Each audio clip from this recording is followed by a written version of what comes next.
ते भैया आज है दशहरा, आज रावण के जला दिहल जाई और वही के खुशी में भैया भोजपुरी के चॉकलेटी स्टार कहे जाने वाले अरविंद अकेला उर्फ कल्लू जी और भोजपुरी की ट्रेंडिंग क्वीन कहे जाने वाली शिल्पी राज के आवाज में एगो मस्त जबरदस्त बलंडर और ब्लास्ट सॉन्ग आ रहा बा। तो भैया वही गाना के जानकारी आपके वीडियो में मिल जाए और चैनल पे नए हैं भैया तो सब्सक्राइब कर लीजिएगा और वीडियो अगर आपको पसंद है तो लाइक भी ठोके ही दीजिएगा।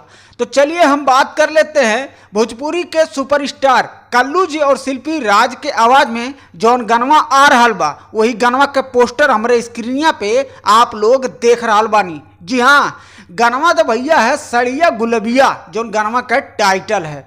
तो पहले ही साड़ी पे बहुत सारा सॉन्ग आ ही चुका है और इस वीडियो में भैया कल्लू जी के साथ में फाइट करते यानी डांस करते भैया नजर आने वाली हैं डिम्पल सिंह।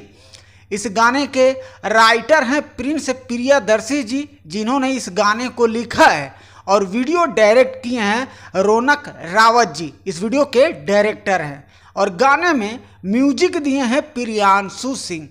तो भैया प्रियांशु सिंह जिसके भी वीडियो में म्यूजिक देते हैं वीडियो काफ़ी कमाल का हो जाता है और भैया ब्लास्ट सॉन्ग बन ही जाता है। तो आपको बता दूं भैया कि 13 अक्टूबर दिन रविवार को सुबह 6:15 पे मीरा म्यूजिक यूट्यूब चैनल है जो कि भैया प्रियांशु सिंह का ही चैनल है और उसी से इस गाने को लॉन्च किया जाएगा सड़िया गुलबिया। तो आप हमेशा बने रही भैया इसी चैनल पे और इसी चैनल से और भी नए नए गानों का अपडेट आपका छोटा भाई जल्द से जल्द लाने की कोशिश करता ही रहेगा।